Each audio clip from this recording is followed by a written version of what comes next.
I started nights at Rio Vista Charter because the daytime wouldn't let me breathe. The hallways smelled like lemon bleach and stale chips, and the fluorescent lights buzzed like a headache you can't shake. First week, the assistant principal looked at my badge, then at my face, then down at the mop like it was my last name. Custodial staff shouldn't interact with students. "Clean and clear," she said, with that smile that says more when it ends too early. I said, "Yes, ma'am," because sometimes yes buys you a second to figure out what fight is worth it. I kept my head down but my ears open. Kids tell you everything without saying a word. In the cafeteria, a boy, Mateo, stared at a tray like it might bite him back. He picked the fries apart, lined them up like a fence, then dumped the whole thing in the trash. That's not hunger. That's a stomach tied to something heavier. Near the trophy case, a girl, Yareli, pressed her forehead to the glass like she wanted to cool off a fever. "You good?" a teacher asked without stopping. She nodded to the reflection, then turned her face away to hide whatever was burning her eyes. I know that look. I used to tell my son, "If your chest feels like a fist, count the breaths, mijito." Night shift means you catch the school when it lets its shoulders drop.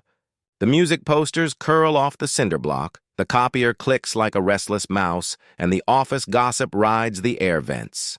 I learned quick that equity lived on the school website, and watch your tone lived in the staff lounge.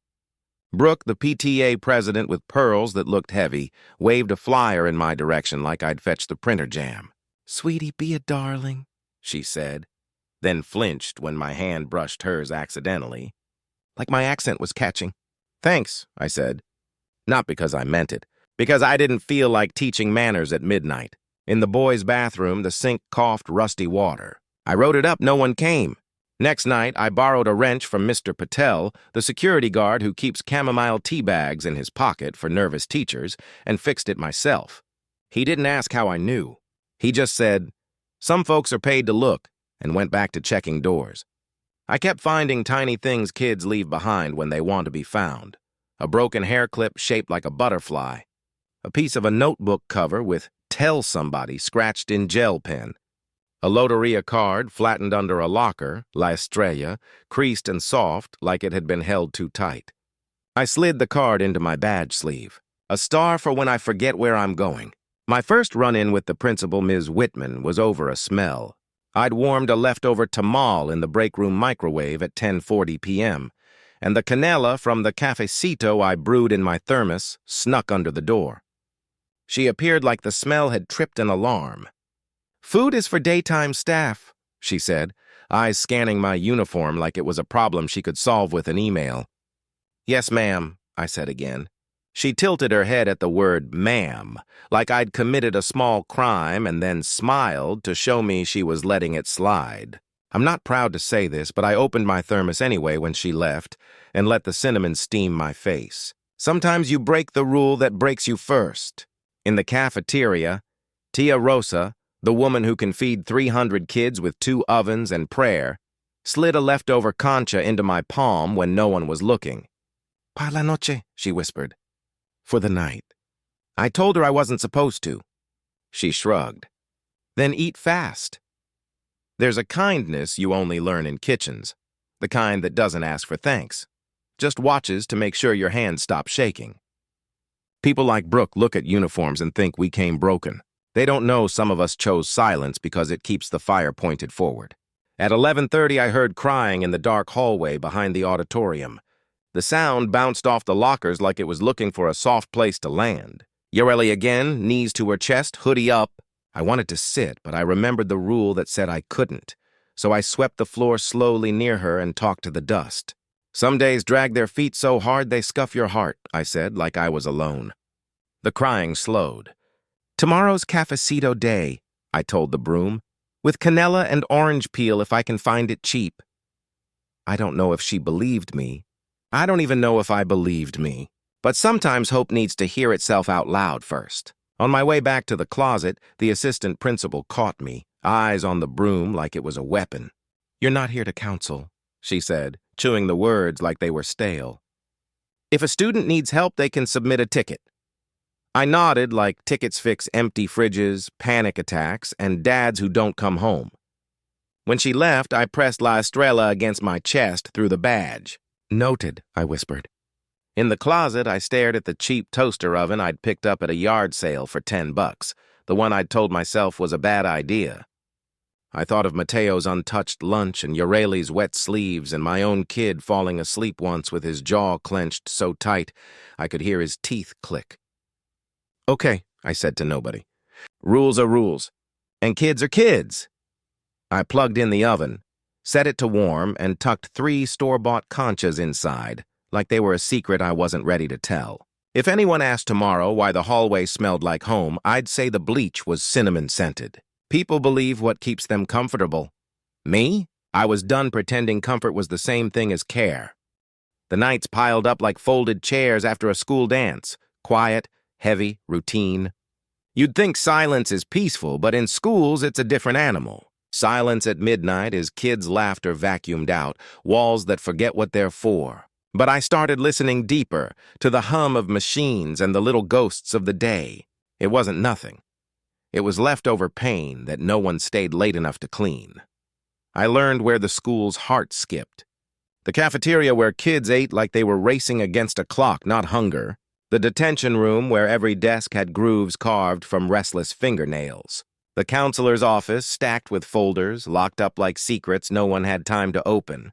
A school can look shiny on paper, but floors don't lie. They tell you where feet drag. People saw me as background. That made it easier to map the cracks. I swept hallways while teachers argued about test scores. I emptied trash while the principal whispered to donors about innovation. But I also saw Ureli doodling stars on a worksheet after hours, and Mateo stuffing a granola bar into his hoodie pocket like it was treasure. Nobody noticed, but I did, because I'd been that kid saving food for later. The custodial closet became more than a closet. I lined one shelf with mismatched mugs kids had left behind and a second-hand kettle that hissed more than it boiled. Tia Rosa dropped off sugar packets and once, a whole bag of cinnamon sticks like they were contraband. Mr. Patel, with his round glasses slipping down his nose, started swinging by. "You making tea, Marisol?" he'd ask, leaning on the doorframe. "No," I'd joke. "I'm making survival." He never pressed, just left me chamomile bags with a wink. In immigrant families, kindness travels like a relay baton. You hand it off without explaining. One night, the sink in the boys' restroom broke again, water coughing rust. I called maintenance, same as before. "Put in a ticket," they said. "Tickets fix nothing at midnight." So I rolled up my sleeves, pulled the wrench from the shelf, and knelt down. My father used to say, "Una mujer que sabe arreglar nunca se queda afuera." A woman who knows how to fix doesn't get left outside. I twisted, cursed softly, and felt the pipe give. Clean water finally ran, clear and cold. When Mateo washed his hands the next day, he wouldn't know it was me. That was fine. Not all victories need applause, but some victories smell. The toaster oven was my secret rebellion. I started with 3 conchas, then 6. I'd time it so the scent filled the hallway just before the night custodian rounds passed by. One evening, a science teacher working late poked his head in. "Smells like my abuela's house," he said, smiling. I braced for a report, but instead he sighed and whispered, "Don't stop," then left, carrying the scent in his sweater. That was my first hint that maybe this school was hungrier than anyone admitted. I kept La Estrella card tucked behind my badge. When my body ached from hauling trash bags, I'd thumb the creased edges. A star, not because I felt like one, but because it reminded me light survives distance. Some nights I whispered to it, "Just hold me up until tomorrow." It never talked back, but the oven timer did. Ding, like a heartbeat. One Friday night, I slid a plate of warm conchas onto the cafeteria table before locking up. Monday morning, kids found them. By second period, I overheard, "Who brought these?" and "It smells like somebody's grandma in here." Whitman called it unsanctioned food distribution in her staff memo, but the kids just called it magic. Ureli had crumbs on her notebook. Mateo smiled for the first time I'd seen. That was enough. Silent strength isn't glamorous. It's fixing pipes nobody credits you for. It's baking bread in a closet when rules say you can't. It's swallowing words when someone calls you sweetheart like you're disposable. It's letting your actions talk until the day your voice won't be ignored. I didn't know when that day would come. I just knew every night I stayed, I was building a map of cracks, of needs, of how to turn silence into soil. And one day, someone was going to see what had been growing there all along. Lockdown drills were supposed to be routine. 5 buzzes on the intercom, doors locked, lights off, kids silent. But anyone who's lived in communities like ours knows, drills don't feel like practice when you already carry fear in your bones. That morning, I was mopping near the cafeteria when the alarm blared. The sound hit like a hammer. Chairs screeched, sneakers pounded, and the air thinned with panic. I saw Mateo crouched by the vending machine, arms wrapped around his chest, breathing fast like a fish out of water. Teachers shouted orders over each other. Some kids laughed nervously, others cried. The walls shook with chaos. I wasn't supposed to intervene.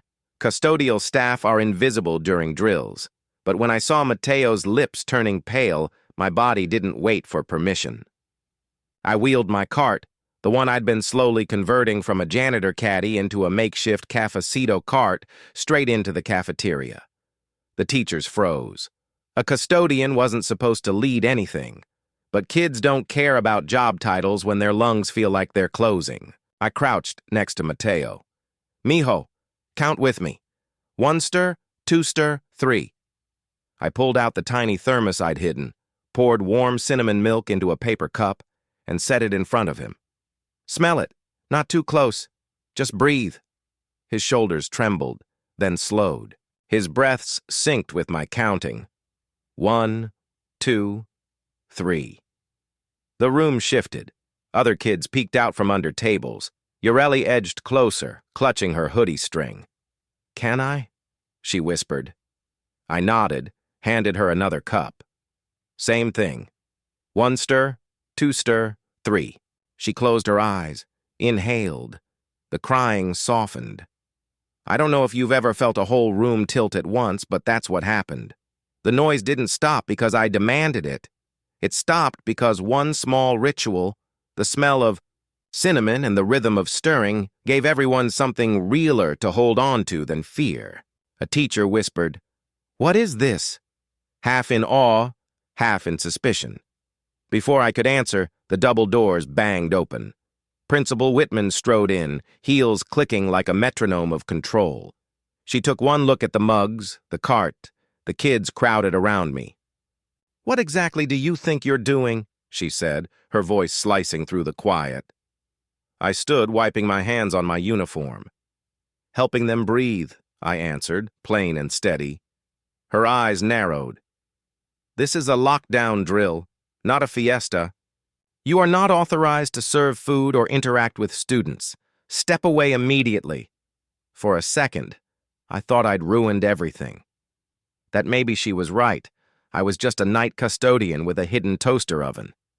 But then Mateo spoke, his voice small but clear. "She helped me. I couldn't breathe," Yarely added. "It smells like my mama's kitchen. I don't feel scared anymore." That cracked something open.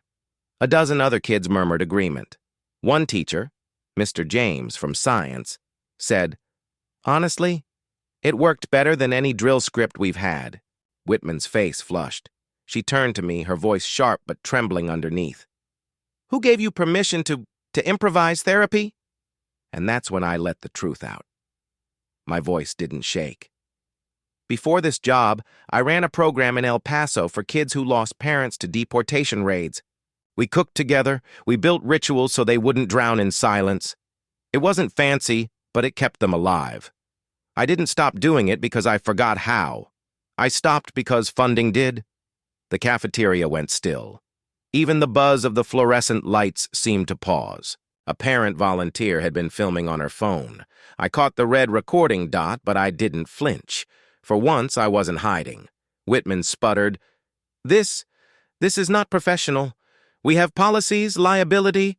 But her words trailed. When she saw the kids standing, calmer now, sipping from paper cups like survivors of a storm. Their faces weren't panicked anymore. They were soft, alive. I didn't plan a speech, but the words found me. You can't ticket grief. You can't file it away. Kids don't need perfect. They need presence. Today, Presents smelled like cinnamon. That line hung in the air, heavier than any rulebook. Whitman's lips pressed into a thin line. "We'll discuss this later," she hissed, retreating like a storm cloud. But the damage, or maybe the healing, was already done. A dozen phones had caught the moment. The cleaning lady, steadying a room when leadership froze. The underdog no one expected, pulling kids back to breath with nothing more than warm milk and rhythm. By the time the drill ended, students lingered around me. One girl whispered, "Miss M, can you bring the cart tomorrow?" And right then, I knew. The secret I'd been hiding in the janitor's closet had just stepped into the daylight. There was no stuffing it back. The day after the lockdown drill, I walked into work with my badge clipped tight against my chest, La Estrella card pressed flat behind the plastic. I knew something was coming. You don't steal the spotlight from a principal without paying for it. Sure enough, a white envelope waited in my locker. Employee incident report. The language was cold. Unauthorized food distribution. Breach of safety protocol. Failure to follow chain of command. 3 checkboxes, all marked. My stomach dropped like I'd missed a stare. I folded the paper once, then twice, tucked it behind the card. Paper doesn't decide who I am. At lunch, whispers filled the cafeteria. Kids stole glances. Teachers stiffened when I walked by. Some looked guilty, others curious. Mr. James from science stopped me near the vending machine.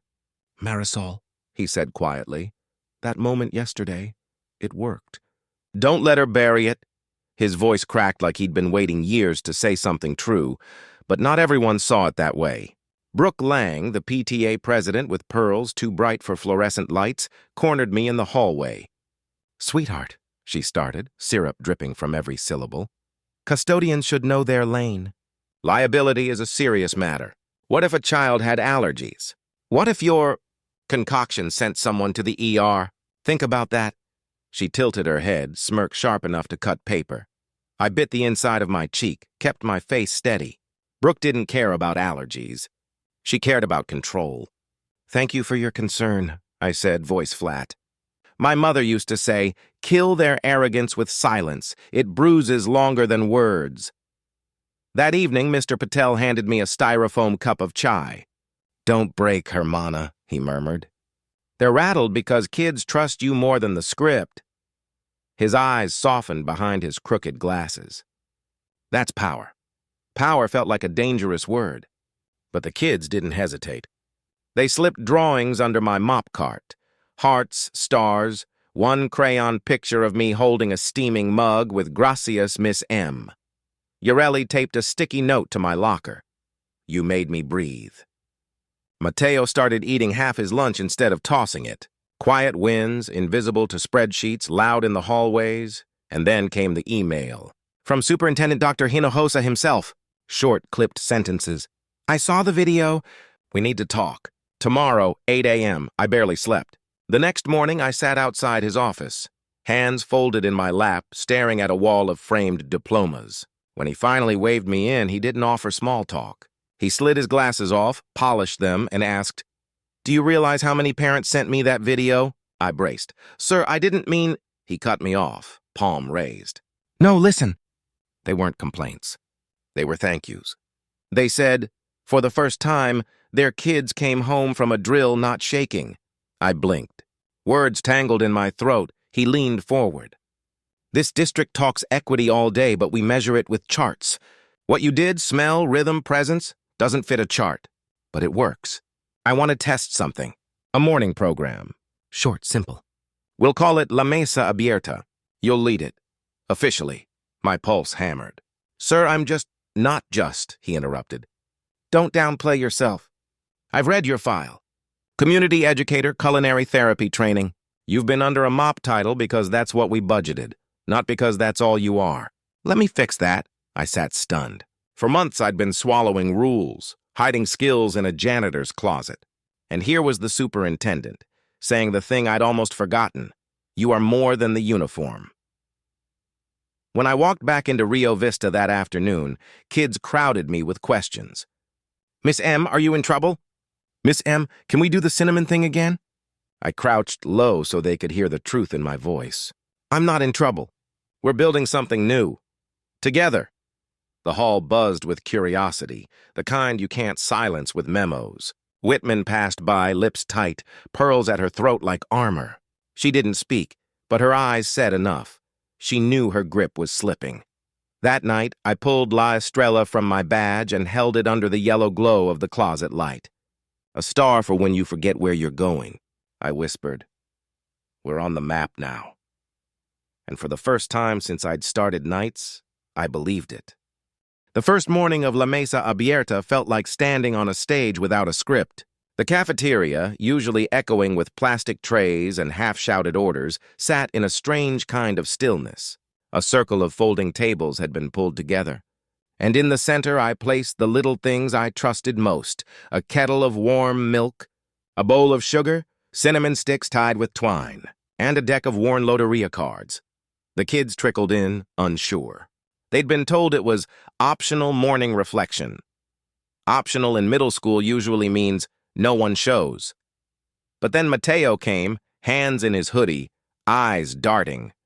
Yareli followed, clutching her backpack straps. Soon 10 kids sat, waiting like they'd stumbled into a secret. I smiled, poured milk into paper cups. Today we start simple. Hold the cup, feel the warmth, breathe the steam. They shifted in their seats, skeptical but curious. 1 stir, 2 stir, 3, I said, tapping a spoon against the rim. Slowly, spoons followed. The smell rose, soft and familiar, canela curling into the stale cafeteria air. For a moment, silence wasn't heavy. It was safe, then I slid the Loteria cards across the table. Pick one, any card. Then tell us one thing you're grateful for, tied to it. Mateo pulled El Corazon. His voice wavered. I'm grateful my grandma calls every night, even when she's tired. Yareli picked La Luna, whispered, I'm grateful for the nights my brother sneaks me chips when Papa says no. Laughter rippled. The tightness in their shoulders loosened. Day by day, the circle grew. By Friday, 20 kids showed up before first bell. They sipped cinnamon milk, scribbled gratitude notes, and dropped them into a glass jar I set on the table. We called it El Jarro de Gracias. Some notes were silly. Thankful for my dog who farts loud. Some cut deep. Thankful Mom still sends letters even though she's in detention. Each note, folded and slipped into the jar, was a piece of grief finding a shelf. Teachers started noticing. Mr. James pulled me aside, whispering like he was afraid to jinx it. Referrals for fights dropped this week. I think it's your mornings. He didn't say thank you out loud, but his eyes did. Not everyone clapped. Whitman sent a stiff email. All extracurriculars must be pre-approved. Be cautious of dietary liabilities. I replied simply, all ingredients logged. Students supervised. Parents notified. For once I had official backing. Dr. Hinojosa CC'd himself, closing the loop. The kids didn't care about emails. They cared that their mornings had a smell now. A ritual. A place where saying I miss Mom didn't earn silence but nods. Mateo ate half his lunch without dumping it. Yareli joined group work in class. Small miracles, invisible on spreadsheets, but loud in the hallways. I made one rule clear. No videos. No posts. This isn't for show, it's for us. Some kids pouted, wanting to share online. I shook my head. Dignity comes before likes. They grumbled, but they understood. That Friday, as the last bell rang, I opened the gratitude jar. The kids crowded around. We read notes out loud one by one. Giggles, gasps, a few tears, then silence. The kind that holds, not crushes. I looked around at their faces. Brown, black, immigrant, tired but glowing, and said softly, this is what equity smells like. Not numbers, not charts, just presence, repeated every day.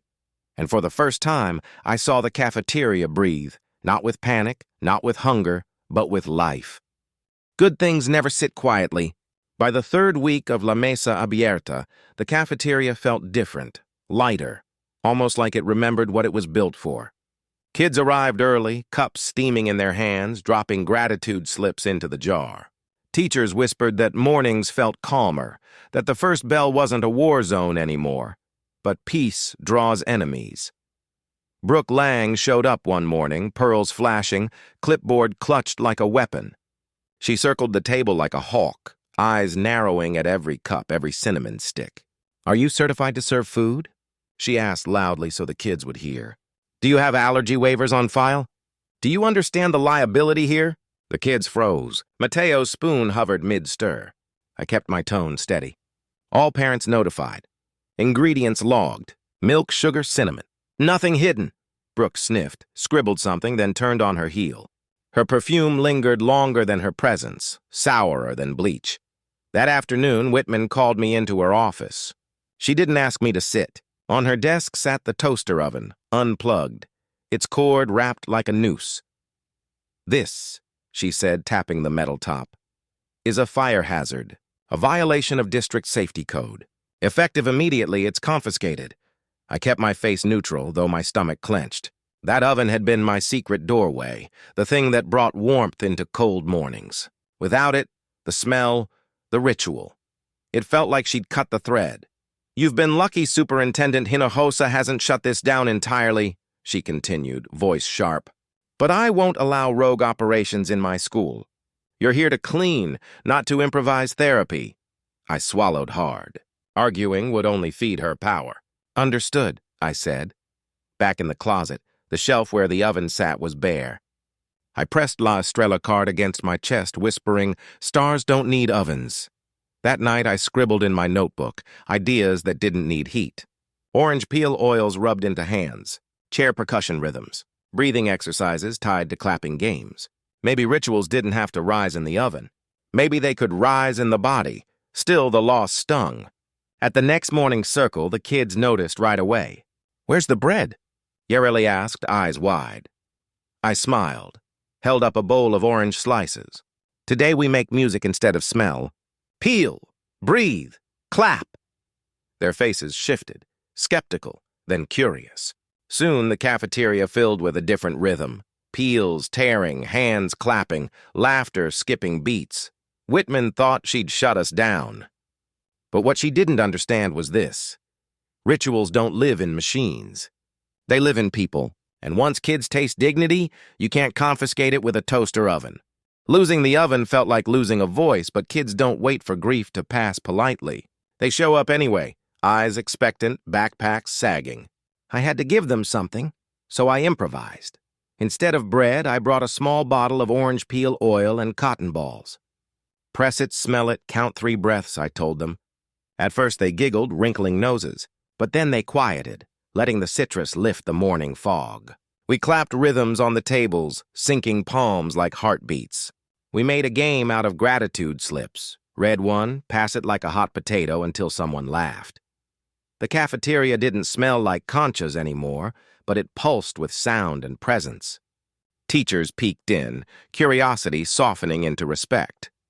Mr. James muttered to me one morning, "Attendance is up. Kids aren't skipping first period. Whatever you're doing, it's working." I didn't need a spreadsheet to know. Mateo stopped pacing at lunch. Yareli raised her hand in class. Even kids who never smiled left the table with shoulders looser, but proof has a way of finding its own stage. One Thursday, I stayed late scrubbing down the art room. When I passed Whitman's office, her door was ajar. On her desk lay a single sheet of paper. A crayon drawing slid in by mistake. A star, bold and yellow, scribbled across the page. Beneath it, block letters. "Gracias, Miss M, por mi estrella." I froze. It was Yareli's handwriting. Whitman was on the phone, her voice sharp. "Yes, I'm aware parents are asking for the program to expand, but this is not sustainable. She's unqualified." Her eyes landed on the drawing. For a moment, her voice faltered. Then she closed the folder quickly, as if embarrassed she'd been caught seeing something true. I slipped away before she could spot me. That night in the custodial closet, I pulled La Estrella card from my badge and set it next to the kid's drawing I'd salvaged from the recycling bin. 2 stars, side by side. One worn from my pocket, one bright with fresh crayon. Different hands, same symbol. Proof you can't fake. I thought about Whitman. holding the drawing even as she tried to bury the program. She wanted rules, control, credit. What she didn't understand was that kids don't hand out stars to resumes. They give them to people who sit with them in the dark. And no memo, no confiscated oven, no pearl-draped PTA president could erase that kind of proof. The day the bus skidded off County Road 9 will never leave me. It wasn't a full crash, thank God, but a sharp swerve left half the kids shaken, a few with bruises, one with a sprained wrist. By the time the buses pulled up late to Rio Vista, panic was already sprinting through the hallways. Parents flooded the front office, voices sharp, phones ringing off the hook. Whitman stood in the lobby, clipboard clutched, lips pressed thin. "Parents, please wait for official updates," she repeated like a broken speaker. But her eyes darted, her voice wavered. Kids clung to their moms, sobbing. The air throbbed with fear. I didn't think. I moved. I wheeled my cart, no longer janitorial, now stacked with the things I knew worked. Orange slices, cotton balls dabbed in oil, crayons, a stack of blank cards. "Here, breathe this. 1, 2, 3. Draw me what safe feels like. Write who you want to thank." I set up a triage corner in the cafeteria. Mr. Patel stood guard by the door, steady as stone. Tia Rosa ladled caldo she'd smuggled from home, steam curling like a blanket. Slowly, the crying softened. Parents crouched next to their kids, helping them write gratitude notes. The room filled not with panic, but with small voices naming comfort, and then it happened. Brooke Lang, pearls gleaming under the harsh lights, leaned toward a mother still trembling. Her voice carried across the cafeteria. "Honestly, if you didn't want your kids scared, maybe you should teach them resilience at home." The mother froze, eyes wide. Gasps rippled. A reporter from the Valle Star had his mic live, camera rolling. Every word landed on tape. Brooke paled, realizing too late. Meanwhile, kids lined up to hand me their cards. One read, "Thank you, Miss M, for making the scary bus smell like oranges instead of smoke." Another, "I'm not scared when you count with me." Whitman stormed in, heels echoing. "This is unauthorized!" she snapped, eyes flashing. But no one listened. Parents crowded around me instead, some weeping, some hugging their kids tighter. One father spoke loud enough for all. "She's the only one who calmed them." The reporter swung his camera toward Whitman. "Principal, why was a custodian running crisis care while staff hesitated?" Her face drained. For the first time, she had no script. That night, the video aired. Not just Brooke's cruelty, but the sight of me, apron dusted with orange peels, kids leaning into the safety I offered while leadership froze. By morning, the whispers weren't whispers anymore. They were headlines. Custodian turns, chaos into calm, PTA president caught mocking parents. And just like that, the masks slipped. The world saw what the kids had always known. The board meeting was packed. Parents filled the rows, some standing against the back wall, arms crossed, eyes sharp. Teachers sat stiff, whispers buzzing. Reporters lingered with cameras, waiting for sound bites. At the center table, Whitman sat with her pearls tighter than ever. Brooke nowhere to be seen. She'd stepped down from PTA 2 days earlier after the bus video went viral. The superintendent cleared his throat. "We're here to address community concerns about student safety and climate." He gestured toward me. "Mrs. Alvarez, would you share your account?" I stood, palms damp, La Estrella card tucked inside my badge like armor. I didn't make a speech. I just told the truth. About Mateo, who couldn't breathe until he smelled cinnamon. About Yareli, who whispered gratitude into a crayon star. About kids who found safety not in silence, but in rituals that let them speak grief out loud. When I finished, the room was quiet, in that way that means people are holding their breath. Then a parent stood. "My son slept through the night for the first time after Miss M's morning circle. That matters more than test scores." Another voice. "She's done what policies never could. She gave our kids back their calm." Whitman tried to interject. "With all due respect, she is uncredentialed," but Dr. Hinojosa cut her off firm. "Credentials measure theory. Outcomes measure truth, and outcomes are clear." He slid a folder across the table. Effective immediately, Mrs. Alvarez will serve as Director of Student Belonging at Rio Vista, with authority to expand La Mesa Abierta district-wide. Gasps rippled. My knees nearly gave out. Director, not custodian. Whitman's face drained of color. The superintendent's next words sealed it. Principal Whitman will be reassigned pending review. We need leaders who inspire trust. Applause erupted, loud, cathartic. Teachers who'd stayed silent clapped. Parents stomped their feet. Kids cheered, voices breaking the hush of bureaucracy. I turned to find Tia Rosa wiping tears with her apron. Mr. Patel gave me a discreet thumbs up from the corner. For once, the underdogs weren't just surviving in the shadows. We were named, seen, and raised to the front. That night, I slipped a new note into the gratitude jar. Thankful the truth finally got a microphone. A year later, the cafeteria smelled different.